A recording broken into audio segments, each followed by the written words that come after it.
there is a suggestion there in what Andrew K.P. Leung is saying, that, because economy is so important and China and China is so important for trade, and because there is such a dependence on Chinese manufacturing, so let's move on and not address these very ticklish but at the same time very important issues about sovereignty and territorial integrity, as in the case of Ladakh with India, so in the case of South China Sea with its neighbors there in the geography. Thank you very much, Abhishek. Kindly give me some time. I'll just clarify this point from my side. I agree, I respect his views, but let me tell you one thing. China, every country, forget China, fights for Zar and Zameen. All fights in the world have taken place for Zar and Zameen, converted to religious fights, but it was Zar and Zameen.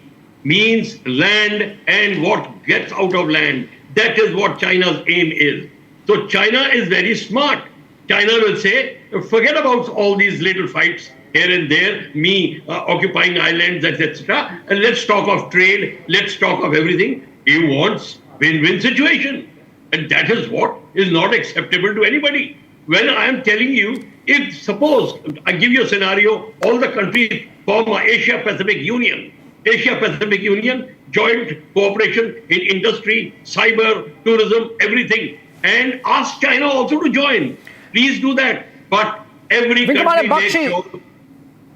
Sir, asking you to just hold on to your thoughts. We are getting breaking news development, which is that the India-China bilateral has begun. Delegation-level talks between the two nations have started on the sidelines of the BRICS summit.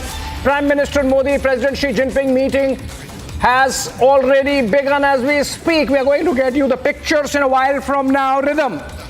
Absolutely. And Abhishek, I want to actually ask you, this is an agreement that we're going to be seeing, making way for the Modi-Jinping meet now. India's strong message, Abhishek, already gone to the world.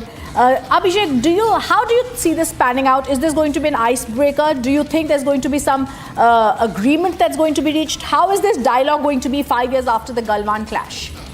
Well, let's put it this way, Rhythm. Use the right word. This is an icebreaker, and maybe it might end up just being that. Because remember, the two leaders and the respective delegations together are meeting after a gap of 5 years. So there would be a lot of measuring the side, measuring the other side. There would be a lot of testing the waters between the two sides. The leaders would be looking at not just the body language, but the substance, the tone and tenor of the words, choice of words, to understand whether we can actually move further from the ground that has already been covered by way of that border truce that has been agreed upon the last week, and why it took so much time. I think it's not just about trade and economy, it's about the larger India-China relationship, where it stands.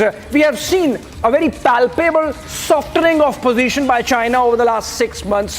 Now, whether the Russians had some role in it, whether the Chinese have realized that they cannot be pushing India because they have realized India can stand up to them, as we showed not just during the Galwan clash, where even the Chinese suffered some casualties, but subsequently the manner in which we have really stood eyeball to eyeball in a mirror deployment, and given a message not just to China but the rest of the world that when it comes to a resolve to take care of our territorial integrity, India can really stand its ground. Rhythm. So I think the Chinese realize that they cannot push and shove with India like they can do with its neighbors in South China Sea. So better buy peace. Maybe BRICS summit was an occasion, and a build up to that we saw that truce happening.